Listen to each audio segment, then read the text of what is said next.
the music world just lost one of its loudest guitars. Moments ago, radio stations across the globe began replaying Talk to Me, that unmistakable Kiss classic written and sung by the band's original lead guitarist, Ace Frehley. The song now feels different, heavier, echoing through headlines and hearts alike, because the man behind it is gone. Ace Frehley, the Spaceman, the silver-painted lightning bolt of rock and roll, has died at the age of 74. Family members confirmed that his passing followed complications from a fall he suffered last month.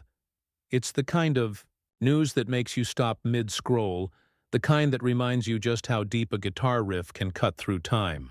For millions of fans who grew up watching him on stage, smoke curling around his boots while sparks flew from his guitar, Ace wasn't just a musician. He was the soundtrack to rebellion. The metallic makeup, the mirrored boots, the electric swagger. He made weird look powerful and space feel like home. As Talk to Me plays in the background of every tribute clip tonight, one thing is clear. Behind the stardust and thunder, there was a man who lived a life of genius, chaos, and survival. And his story, the real one, deserves to be told. Long before the makeup, the lights, and the pyrotechnics, there was just a kid from the Bronx named Paul Daniel Frehley. Quiet, restless, and obsessed with sound. Born in 1951 to a working-class family, Paul wasn't the kind of teenager anyone expected to change rock history. He spent most of his days sketching rockets, tinkering with guitars, and staring at the night sky, convinced there was something bigger out there, something calling his name. His friends called him Ace, because he always seemed to have one up his sleeve. A riff, a joke, a trick. The nickname stuck, but it wasn't just a name. It became a personality, a shield, and eventually a brand. Ace had a fascination with science fiction, aliens, space travel, the unknown. And when his love for music collided with that cosmic imagination, something electric was born. In 1972, Destiny came calling. A local ad from a new rock group looking for a lead guitarist caught his eye. He showed up late to the audition wearing mismatched shoes, but the moment his fingers hit the strings, Paul Stanley and Gene Simmons knew they'd found the missing piece. Kiss wasn't just forming a band. They were building an empire of sound and spectacle.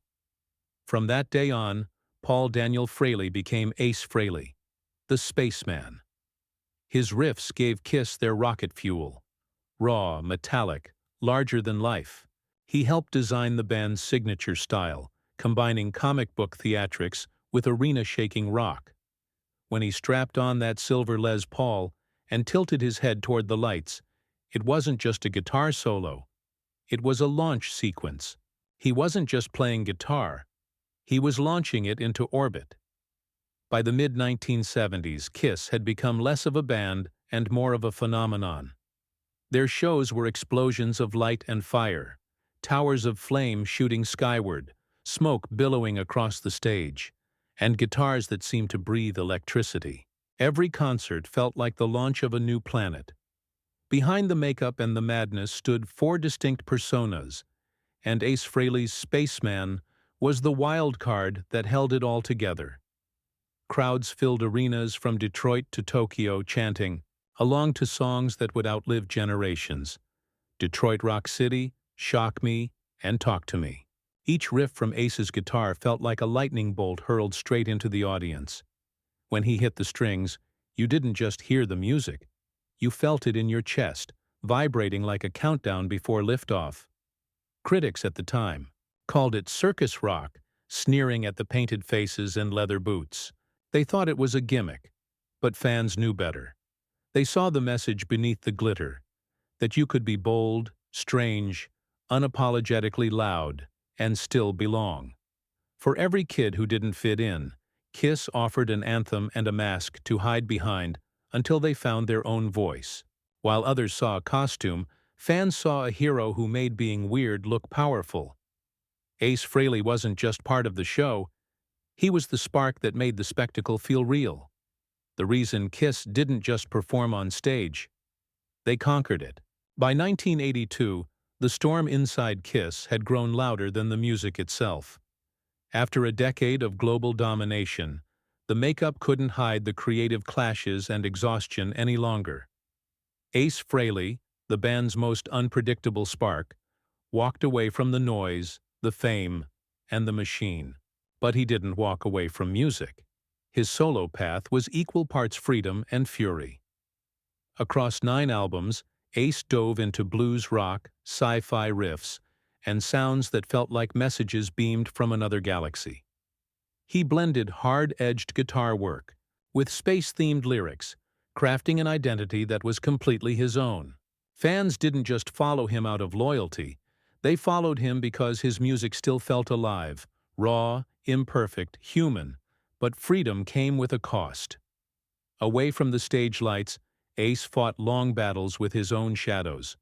There were quiet years, some lost to chaos, others to reflection. Yet every comeback felt like a new orbit.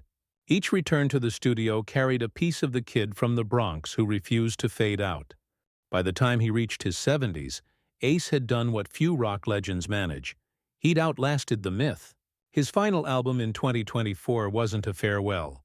It was proof that the fire still burned. Every riff sounded like a heartbeat, steady, defiant, and unbroken. A reminder that even after decades of storms, the Spaceman was still flying. In late September 2025, news quietly broke that Ace Frehley had suffered a fall inside his home studio.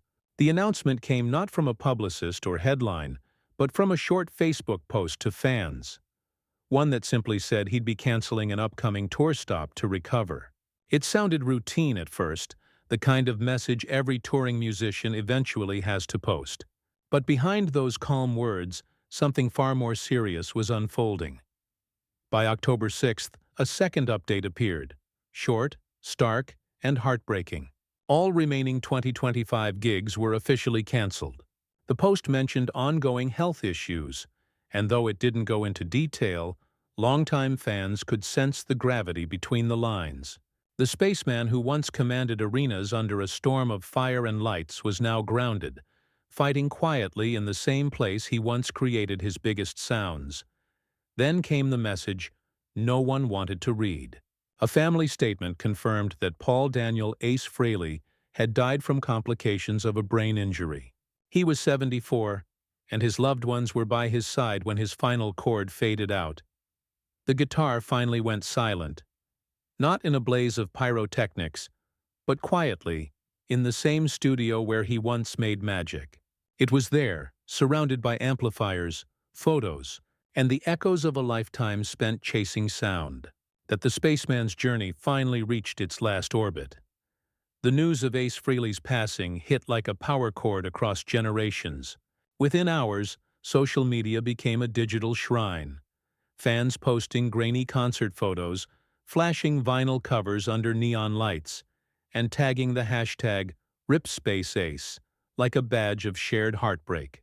The comments all carried the same tone: disbelief, gratitude, and a deep ache that another legend had gone silent. Paul Stanley and Gene Simmons, the two men who built Kiss alongside him, released a joint statement through The Hollywood Reporter. It read like both a eulogy and an admission. "We are devastated by the passing of Ace Frehley. He was an essential and irreplaceable rock soldier during some of the most formative chapters of our band's history. He will always be part of Kiss's legacy." It was brief but heavy, the kind of message that only old friends and old rivals can write. From fellow artists came echoes of respect. Members of Rush, who once opened for Kiss, shared their memories of backstage laughter and all-night jam sessions. Foo Fighters frontman Dave Grohl posted a photo of himself as a teenager, holding a silver Les Paul, captioned simply, "My first guitar hero." That post alone gathered hundreds of thousands of comments, proof that Ace's reach extended far beyond his own era. Across the world, fans gathered online, swapping memories and stories about the first time they saw that smoking guitar or felt the floor shake under the roar of Detroit Rock City. Many didn't just mourn the musician. They mourned what he represented, the fearless spirit of rock itself. For every kid who ever painted their face silver, dreaming of light and sound and stardom, he was the reason. Long after the smoke cleared and the stage lights dimmed, Ace Frehley's fingerprints remained all over rock and roll. He didn't just play guitar, he redefined what it looked like to play guitar. The glowing fretboards, the smoking pickups, the sound that seemed to lift the roof off the arena. Those weren't gimmicks. They were extensions of his imagination. He turned concerts into cosmic experiences, turning every show into something halfway between a sci-fi movie and a spiritual awakening. Before Frehley, glam rock was all glitter and platform boots. After him, it had gravity. His solos didn't just shred. They told stories, climbing, burning, then vanishing into feedback like rockets disappearing into the dark. Even modern rock bands that never wore makeup borrowed pieces of his playbook. The lighting that moves like lightning, the silence before the drop, the raw confidence that makes imperfection sound divine. Every time a guitarist steps into the spotlight and lets a note scream a little longer than it should, Ace is there. Every time a stage explodes with pyrotechnics, or a fan holds up a glowing guitar in tribute, his legacy hums quietly in the background, eternal and electric. Even if the makeup fades, the echo of that guitar solo will never die. As Talk to Me plays softly in the background of countless tributes tonight, it feels almost prophetic, the song title itself becoming his final message to the world. Ace Frehley didn't just play music, he communicated through it. Every riff, every scream of feedback, every spark from his guitar was a conversation between him and the universe. He taught us that music doesn't just speak.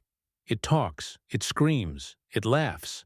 It connects people who've never met, across decades, across generations, in a language louder than words. From the smoky stages of the 70s to his last quiet moments in the studio, Ace remained true to what made him special. A dreamer who believed that sound could defy gravity. His journey wasn't perfect, but that's what made it human. And maybe that's why his legacy feels eternal. Because somewhere in that chaos of chords and starlight, we all found a piece of ourselves. So tonight, as the final notes of Talk to Me fade, take a moment to remember the man behind the silver lightning bolts. The kid from the Bronx who turned rebellion into art and made millions. Believed that being different was its own kind of magic. Which Ace Frehley moment do you remember most? Tell us below. And let's keep the Spaceman sound alive.